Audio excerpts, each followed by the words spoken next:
The topic of Mario Lorenz Delta Lima 5 Mike Lima Oscar is the ADALM Pluto based ground station in Bochum. So the control station in Bochum is getting converted by Mario to Pluto. Mario is a long-term member of AMSAT-DL. He's an expert in digital signal processing for DSPs, FPGAs, and he's also very interested in deep space. Since 2009, he was involved in many AMSAT-DL projects.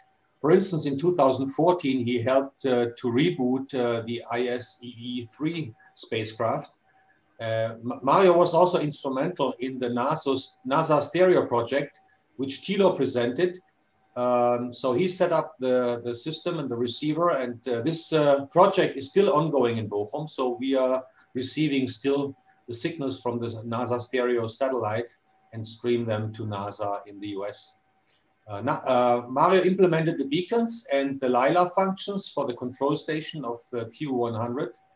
And with the expansion of the narrowband transponder to 500 kilohertz, he changed the hardware and associated software from Red Pitaya to ADALM Pluto. And that's what his talk will focus on today. Mario, we are very interested to learn from you some more details about the QO-100 control station. Please go ahead. Okay, so then let's see if this works. I hope everyone can hear me. It's always interesting to do these live conference switching and whatnot thingies. So thank you for the introduction.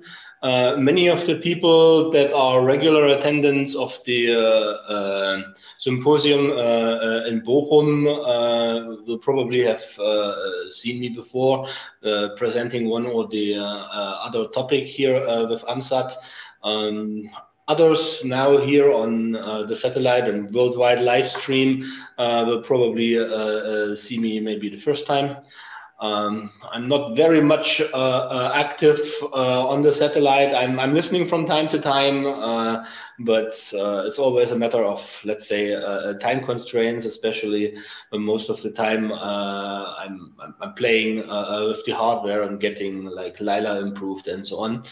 So this is what I'd like to talk today, and that's, yeah, the presentation that I'm giving. So where is... Why can I not? I think you have to double click OK now. Mm-hmm. Yeah. No. Okay. Just a matter of getting the remote control. So I'm today going to present what's or how the or how we changed the hardware of Lila to another iteration. And why we did it and how that goes on. So the outline here is quickly, I will discuss why, what Lila is for the people that don't know it, just a quick review, also a quick review of how it was implemented before. And then I go on to, let's say, the general Pluto, because during tests for the Lila, and of course also before, I've run some measurements on the Pluto, found out some things, and I would like to give this or give a more interesting talk with the general plan of not so much discussing Lila, because after all these years, I think everyone knows what she's doing and what it does, but more in a way on where to look for future experiments here. So Lila 2, Lila is a German acronym. It's an acronym for Leistungslimit Anzeiger, which means power limit indicator. It's a feature that has been flown on AO40, of course, and it's got several functions, and the functions here is mainly to help the users to operate the satellite in various ways. And these various ways are like finding it with the beacon. This was not a function back then, but here it's mainly get the power levels right. Lila 2 unfortunately could not be implemented on the satellite itself. Of course, we would have loved to have it directly at the satellite. This would have made some things easier. On the other hand, the change that we just did, changing the hardware completely, would have been completely out of the question were Lila directly on the spacecraft. So sometimes you gain something by not getting your wish in the first place to fly Lila on board of the spacecraft. Huh? So the Lila is one of the main narrowband ground station equipment stuff that is installed in Qatar and in Bochum. We mostly run the AMSAT-DL installation in Bochum just for practical reasons, but we would have the other backups, and fortunately these backups are still in the hardware that you see here.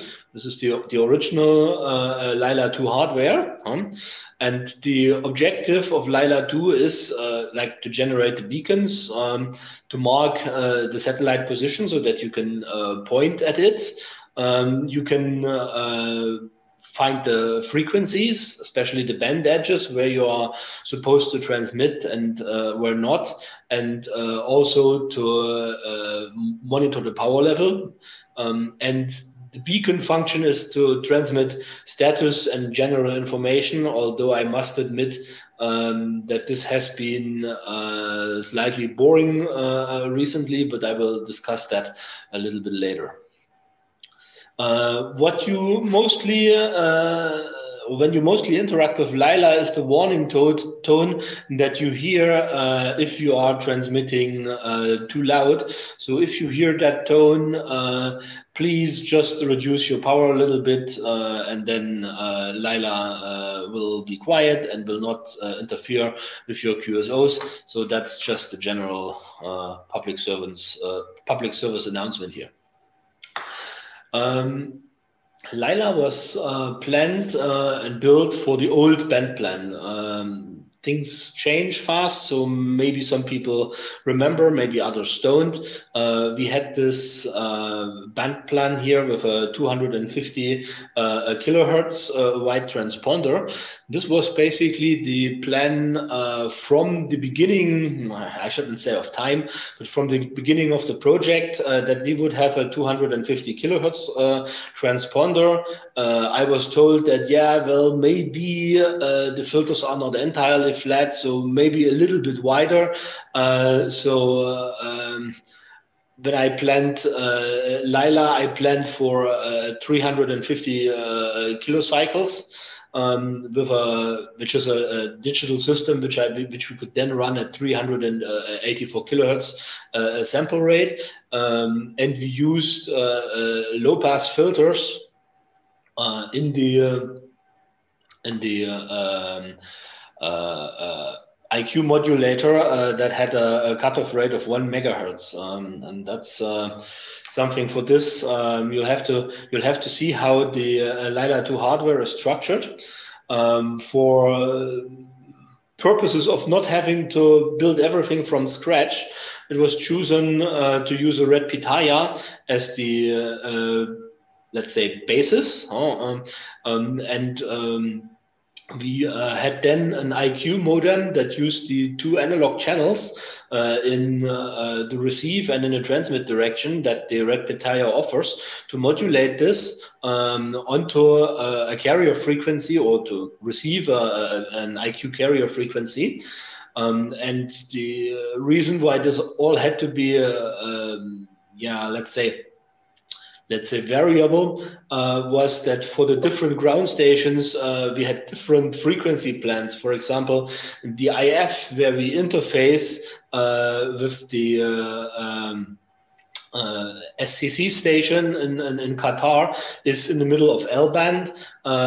In the Bochum setup, we used the traditional 70 centimeter uplink chain to transmit, and so everything was slightly different. But so we had this IQ modem. And the design there basically was more or less fixed for this low, quite low bandwidth with some reserves, but we really did not know or did not anticipate that the transponder would be technically that wide. Also, the Lila 2 hardware, as you can see here, we had an external reference, both for the modem and also for the red Pitaya, so that we can really get precise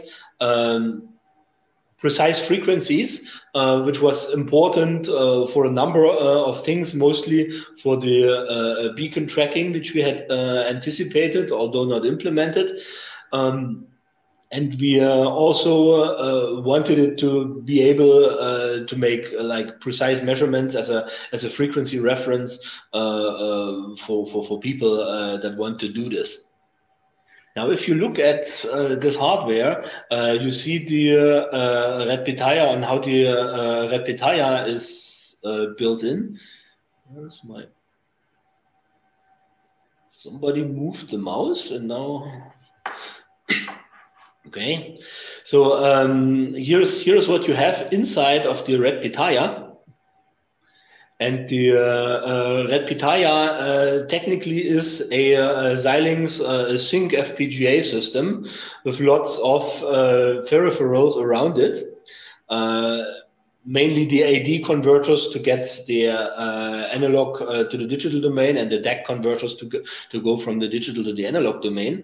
But the Xilinx sync FPGA is the central element, and this central element, if you can look further in this, we have a dual ARM core. That can run like software, and we have the FPGA logic that can run hardware or hardware-assisted equipment or functions. So we did, or I originally started with a purely software design, and I found out that even for the 380 kilosample rate, the software would be running without sufficient margins, I should say. It would run, we could have done it in the beginning, but I had preferred to have the CPU idle by at least 50% just in case. And then that resulted in me having to say, okay, we have to move functions into the FPGA. So it was back then already on the old Lila that I did an FPGA design where I had many of the logic moved into the FPGA. It took me quite some time. It was my first FPGA design, I have to admit. But yeah, you learn something, and that's what ham radio always is about. You set yourself a goal, and then you try to get it to run. Now, all nice, all fine until I think it was Peter came up with, we would like to change the band plan to a new plan and utilize all the transponder bandwidth that is there. We've got indications from the frequency coordination stuff that this can then be done. So they had to re-notify and whatnot, re-coordinate the frequencies because everything was planned for the 250 transponder. Oh yeah, and then the question was now, can we do it with Lila? So first we discussed how the new transponder band plan should look like. There are some, let's say, peculiarities that people maybe do not realize. First of all, we decided that we should have 3 beacons. In the beginning, we had two beacons. We need one on the left or the lower end and one of the upper end, which is obvious because we want to show where is the beginning and where is the end of the plan. However, we decided then to have a third beacon in the middle, or moved the PSK beacon to the middle actually. Such that the frequency of the PSK beacon does not need to be significantly shifted.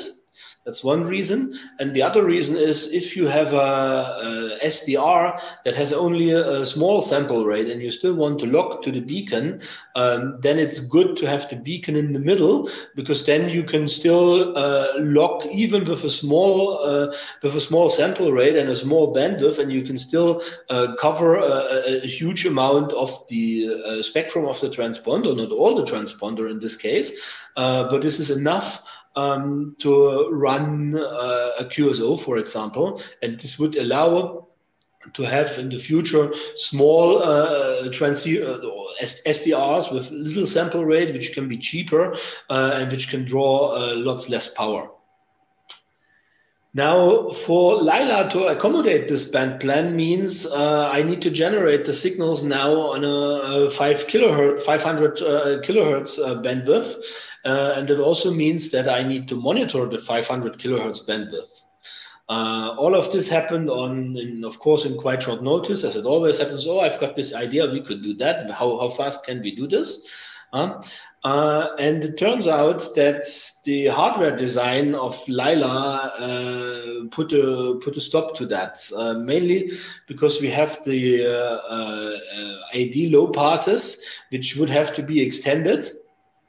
Because even though I said that they are 1 megahertz wide, that was only half of the story. Unfortunately, inside this half megahertz, we had some, let's say, local QRM due to a voltage converter, so that has to be out of the passband. So I could not find the 2 times 500 kilohertz bandwidth that we needed to receive and to transmit the beacons, and that's why we said, okay, we'd have to change that filter, which would have been okay, but then it's modifying some 30 components, analog components, on the PCP board, and nobody really wanted to do that. And then, okay, we could build or produce new Lilas.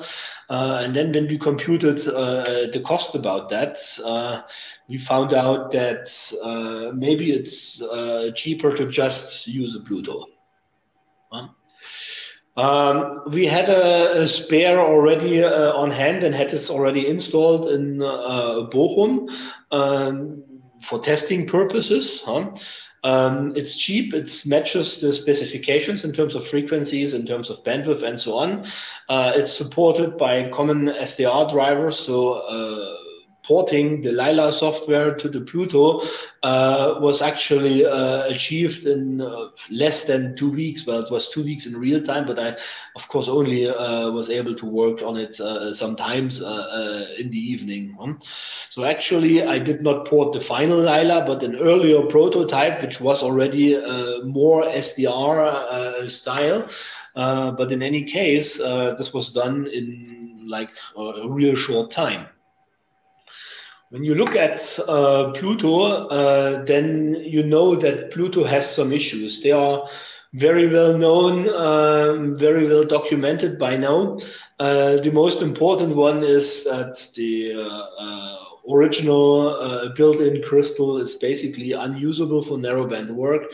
It drifts, or it makes your transmit frequency drift by about here, in this case, about 500 hertz per minute. This is slightly temperature and slightly device dependent.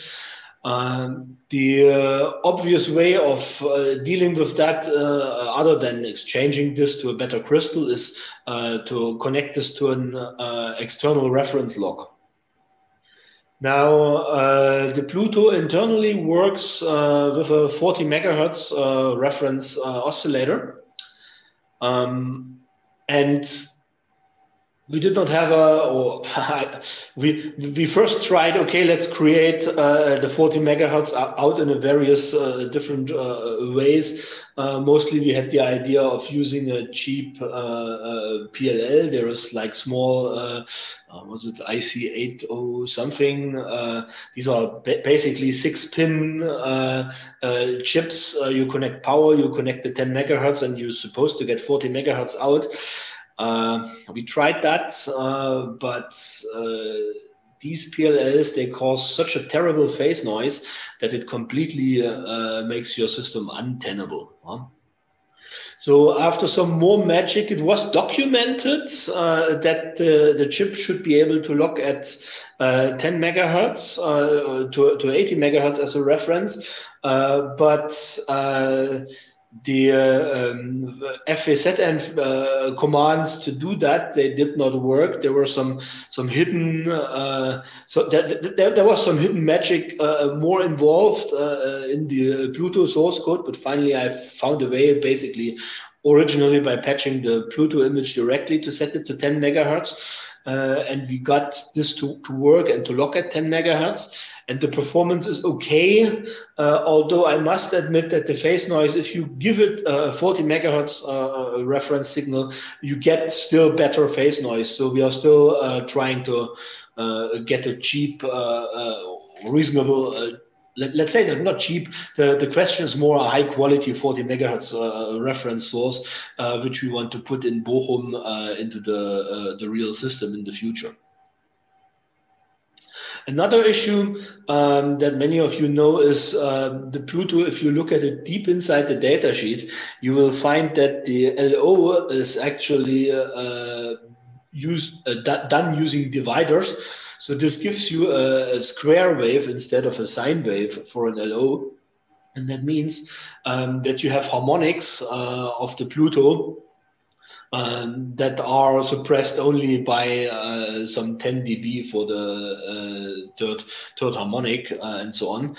So that is not really acceptable. But then again, if you pass this through your amplifier and your amplifier filters the higher frequencies anyway, it may or may not be such a problem.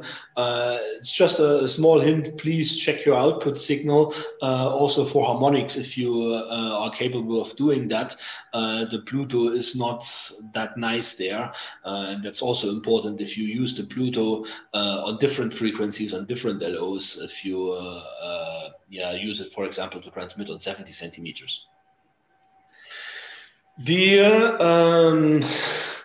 SDR or the SDRs that are based on IQ sampling, they have an issue that's called DC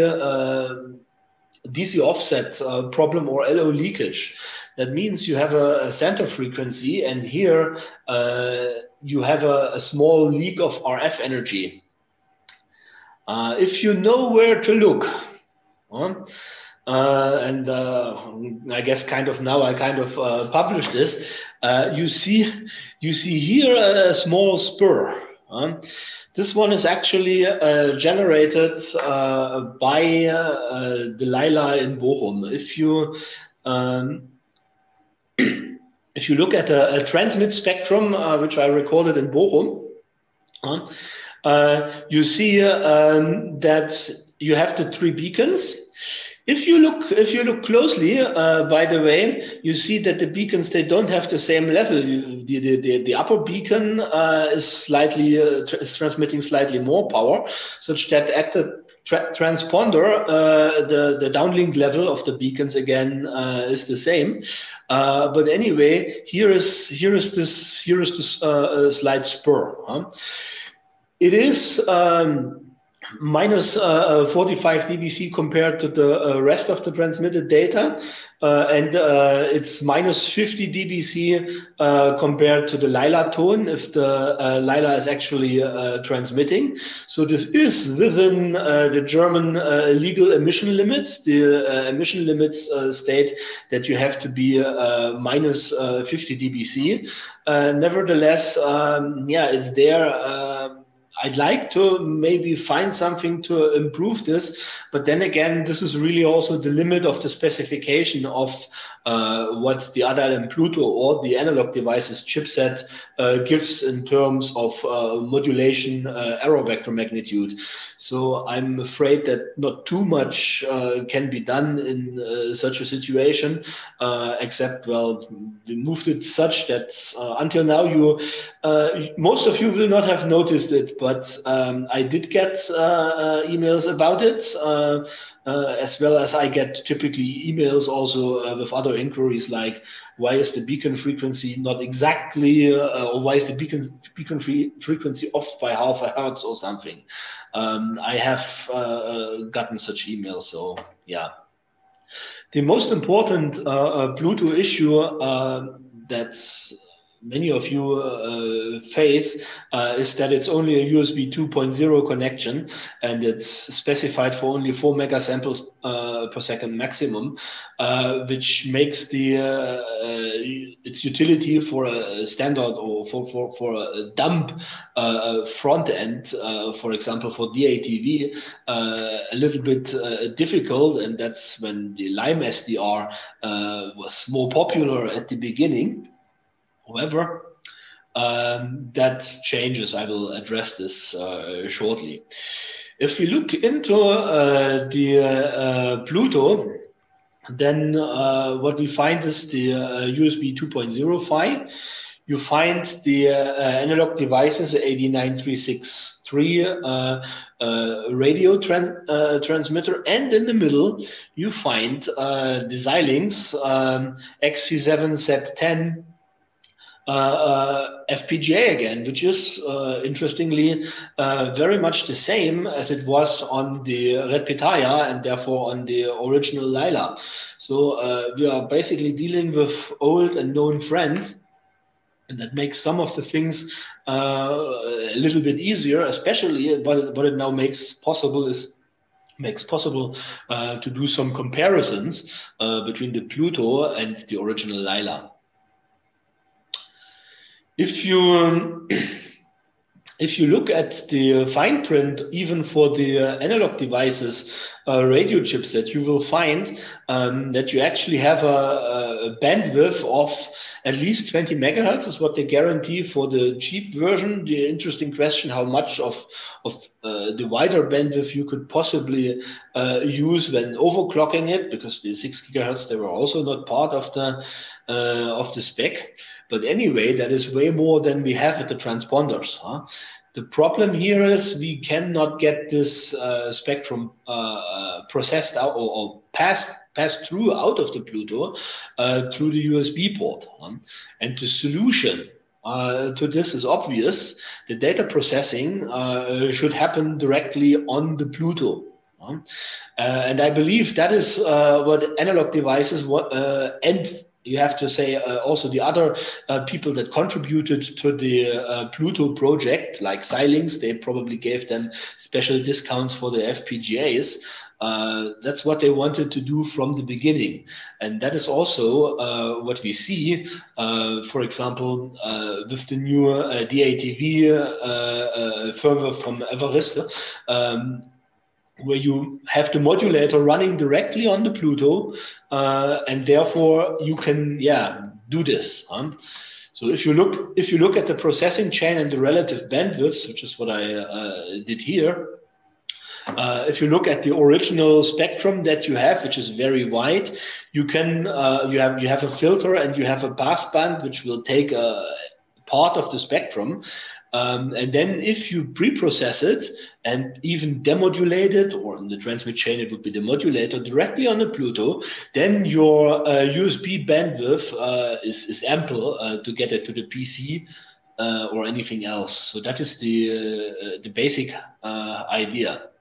If you look into the Pluto FPGA, which I guess few people did so far, you find other interesting things which I have not done or or looked at further. For example, they have hardware preparation here for a GPS 1 PPS signal. So I believe that at some point you can just connect one of these cheap GPS receivers that you get on eBay with the 1 PPS, connect this to the available pins, and you can run GPS DRO more or less directly inside the Pluto. That's just for if someone is looking for a project, that would be one. Now, I can take the Pluto FPGA and compare it to the Lila FPGA in terms of utilization.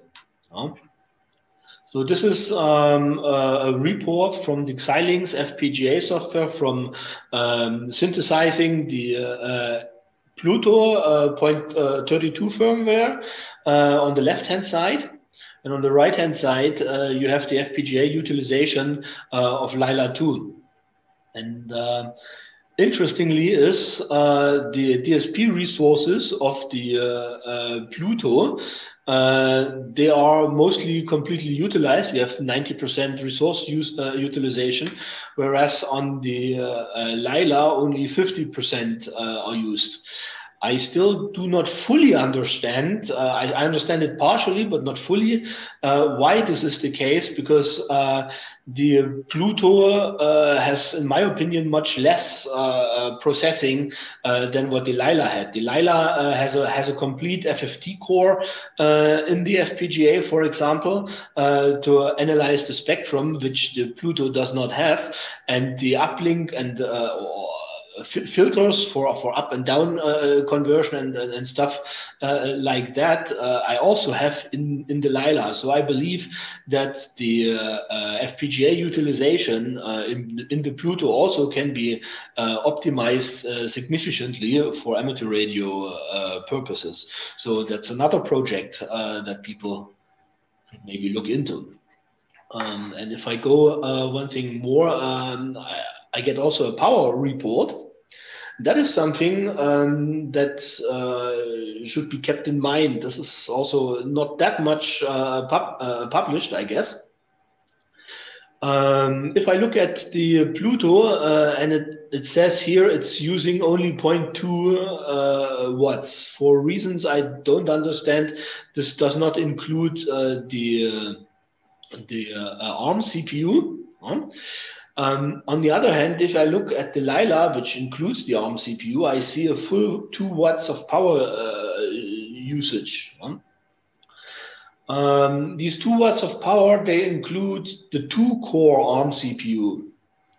And so what I can tell from this, the reason why Analog disabled the 2nd core, which then you sometimes enable again, may not only be a limitation of the FPGA, but also a limitation of the available power. Remember, in a USB 2 device, you only have 500 milliamps at 5 volts, which makes 2.5 watts of total power.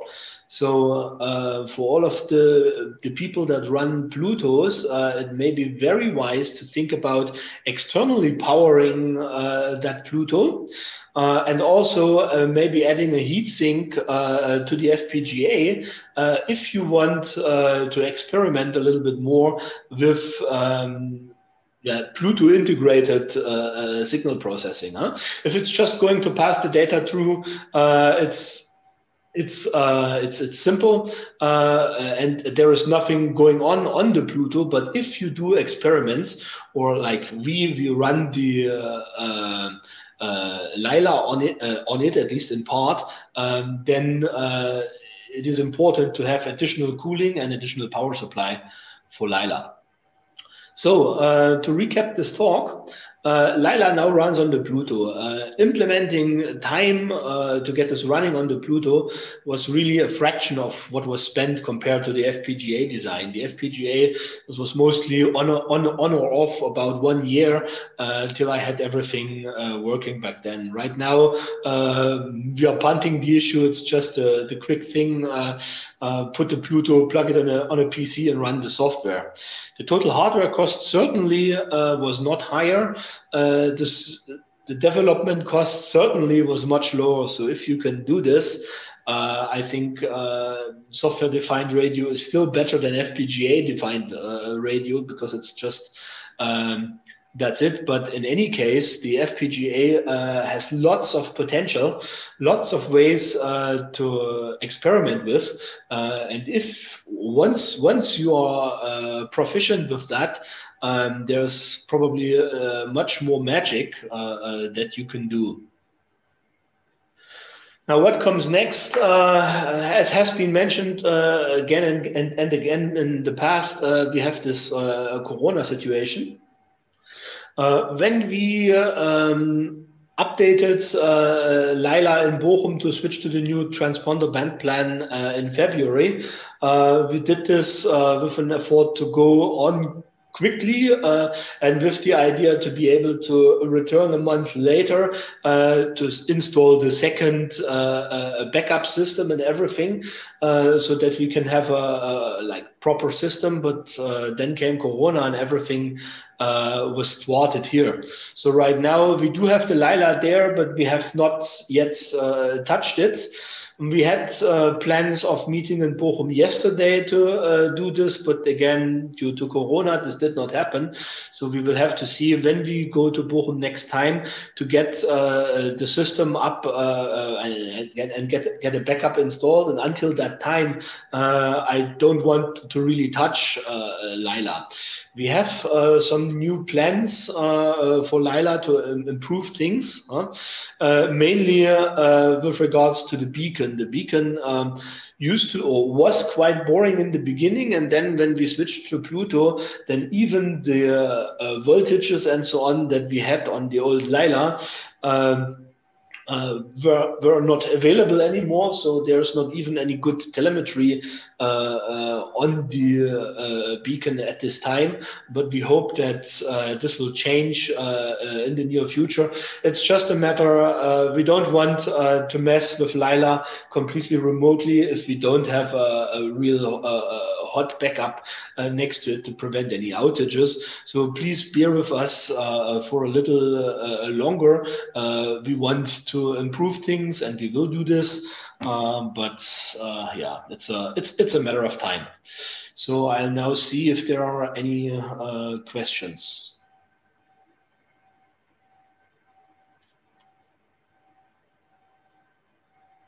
Thank you, Mario.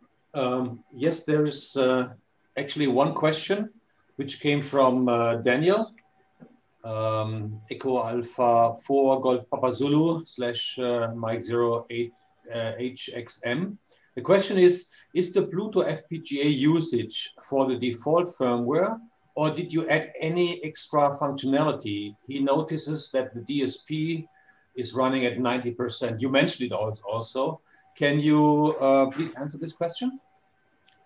The Pluto firmware utilization that I have shown here is from, I just compiled or synthesized the original Pluto design. It does not have any specific additions there. I have seen I think was it 1 or 2 weeks ago on Twitter, there was some discussion about this FPGA usage, especially when Evariste complained about that this utilization is now so high since Analog added the revision C processing. But then again, this is part of what I did not understand. Let's go one step back. Maybe some of the people here on this feed, they do not know that Analog apparently is working on a new revision for the Pluto. This has been discussed for quite some time, but if you look at the FPGA code, you see that they now made some specific changes. And the specific changes that they made is the Pluto has more than one RF interface. They have a complete second set of channels in there. And the request was that these be pinned out. Right now they are grounded. Unfortunately, grounded directly at the chip. So it's also not easily possible to just scratch off a little bit of copper and contact some wire. Really unfortunate, but yeah, that's it. So the new revision, apparently, I've never seen it. I don't know anything. I have no inside information on that. Plans to make these additional RF ports accessible. So the firmware now has the support for this additional RF channel. However, in the FPGA, there is basically a sample rate conversion for this second channel, and this is not there for the second channel. So the amount of resources, especially DSP resources, that I could find that are spent on the new design for the revision C, they are not that much, and these 90%, I really there's lots of that goes into this decimation chain. So I'm really wondering if maybe re-implementing this decimation chain will free up lots of resources. I have started to look into this. That's probably one of the next things that I look, and yeah, we can discuss that offline, or yes. Yeah, just drop me an email, let's say. Any more questions? No, I think that's it. I don't see any question on the wideband transponder spectrum monitor, and there was only the one question in the YouTube channel. Thank you very much, Mario, for this very presentation. Then thank you for listening, and yeah, enjoy the rest of the show. Bye-bye. Thank you, Mario.